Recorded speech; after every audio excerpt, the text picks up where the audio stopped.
Pendahuluan dan gambaran umum audit dan jaminan. 1.1 Penentuan auditing dan jaminan. Suatu keterikatan jaminan didefinisikan sebagai suatu keterikatan di mana praktisi jaminan bertujuan untuk memperoleh bukti yang cukup dan tepat untuk mengungkapkan suatu kesimpulan yang dirancang untuk meningkatkan tingkat kepercayaan dari pengguna selain pihak yang bertanggung jawab tentang hasil pengukuran atau evaluasi materi pelajaran yang mendasarinya terhadap kriteria. 1.2 Berbagai layanan jaminan. Berbagai jenis layanan jaminan yang dapat disediakan oleh praktisi jaminan. 1.2.1 Audit laporan keuangan. Tujuan dari audit laporan keuangan adalah agar auditor menyatakan opini tentang apakah laporan keuangan disusun dalam semua hal yang material yang sesuai dengan kerangka pelaporan keuangan. 1.2.2 Audit kepatuhan. Audit kepatuhan melibatkan pengumpulan bukti untuk memastikan apakah orang atau badan yang ditinjau telah mengikuti aturan, kebijakan, prosedur, undang-undang, dan peraturan yang harus mereka patuhi. 1.2.3 Audit kinerja. Audit kinerja berkaitan dengan ekonomi, efisiensi, dan efektivitas kegiatan organisasi. 1.2.4 Audit komprehensif. Audit komprehensif dapat mencakup elemen audit laporan keuangan, audit kepatuhan, dan audit kinerja. 1.2.5 Audit internal. Audit internal dilakukan untuk memberikan jaminan tentang berbagai aspek aktivitas organisasi. 1.2.6 Corporate Social Responsibility atau CSR. CSR bersifat sukarela dan menjadi lebih luas. Pengungkapan CSR mencakup pelaporan lingkungan, karyawan, dan sosial. 1.3 Berbagai tingkat jaminan dibagi menjadi 3. 1.3.1 Jaminan yang wajar.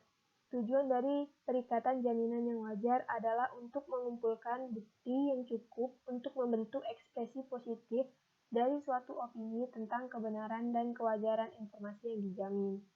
1.3.2 Jaminan terbatas. Tujuan perikatan jaminan terbatas adalah untuk mengumpulkan bukti yang cukup untuk membentuk pernyataan pendapat negatif tentang keandalan informasi yang dijamin. 1.3.3 Tidak ada jaminan. Penyedia jaminan dapat melakukan layanan lain untuk klien yang tidak diberikan jaminan. Dalam keadaan seperti ini, penyedia jaminan harus memastikan ketika melaporkan temuannya bahwa mereka menjelaskan bahwa hanya melaporkan fakta temuan mereka dan tidak memberikan jaminan. 1.4 Perbedaan pendapat audit dibagi menjadi 3. Yang pertama, opini yang tidak dimodifikasi. Yang kedua, dimodifikasi dengan memasukkan paragraf penekanan masalah. Dan yang ketiga, dimodifikasi dengan opini yang memenuhi syarat, merugikan, atau tidak bertanggung jawab.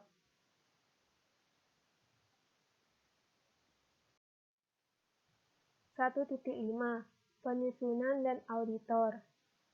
1.5.1 Tanggung jawab penyusun merupakan tanggung jawab pihak yang bertanggung jawab atas tata kelola untuk memastikan bahwa informasi yang terkandung dalam laporan keuangan mereka relevan, dapat diandalkan, dapat dibandingkan, dapat dimengerti, dan benar serta adil. 1.5.2 Tanggung jawab auditor. Saat melakukan audit, auditor harus menggunakan skeptisisme profesional, pertimbangan profesional, dan kehati-hatian. 1.5.3 Penyedia jaminan.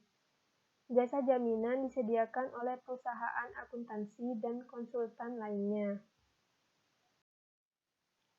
1.6 Permintaan audit dan jasa jaminan. 1.6.1 Penggunaan laporan keuangan.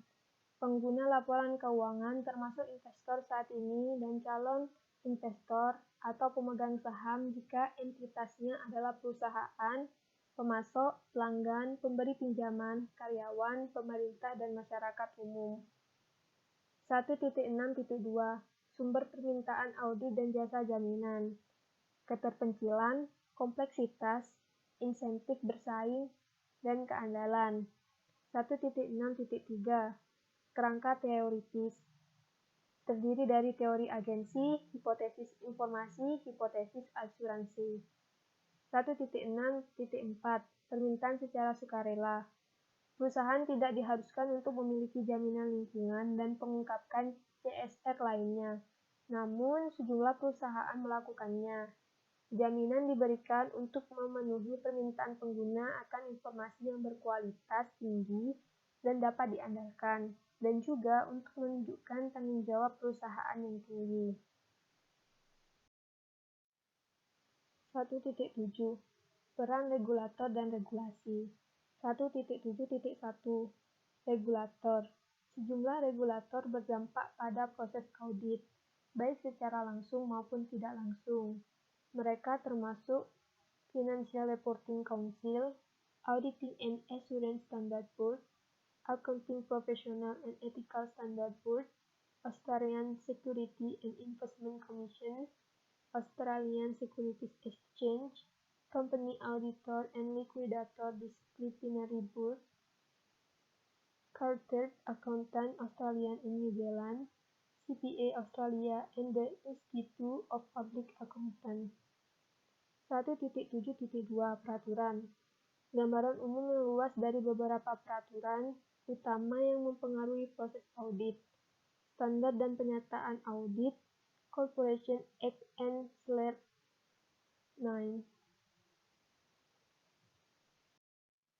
1.8 Kesenjangan ekspektasi audit. Kesenjangan terjadi ketika keyakinan pengguna tidak sejalan dengan apa yang sebenarnya dilakukan oleh auditor secara khusus. Kesenjangan tersebut disebabkan oleh ekspektasi pengguna yang tidak realistis, seperti yang pertama, auditor memberikan jaminan lengkap. Yang kedua, auditor menjamin kelangsungan masa depan entitas. Yang ketiga, opini audit yang tidak dimodifikasi merupakan indikator akurasi yang lengkap. Yang keempat, auditor pasti akan menemukan kecurangan. Yang kelima, auditor telah memeriksa semua transaksi. Kenyataannya adalah, yang pertama, auditor memberikan jaminan yang wajar. Yang kedua, audit tidak menjamin kelangsungan hidup entitas di masa depan.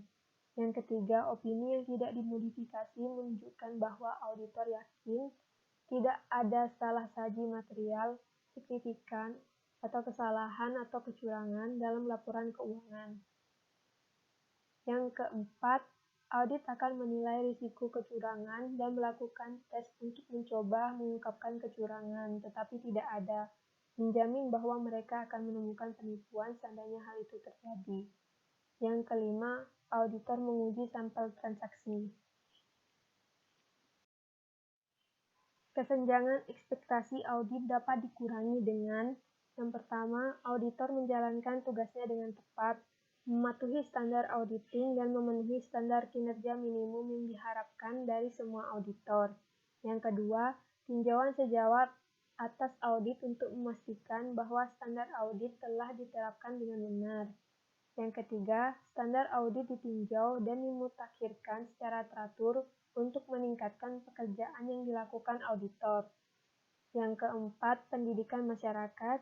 Yang kelima, pelaporan yang ditingkatkan untuk menjalankan proses apa yang telah diikuti dalam mencapai audit, wajar jaminan atau tinjauan, jaminan terbatas, opini, peningkatan signifikan telah diperkenalkan oleh pembuat standar meningkatkan pelaporan jaminan.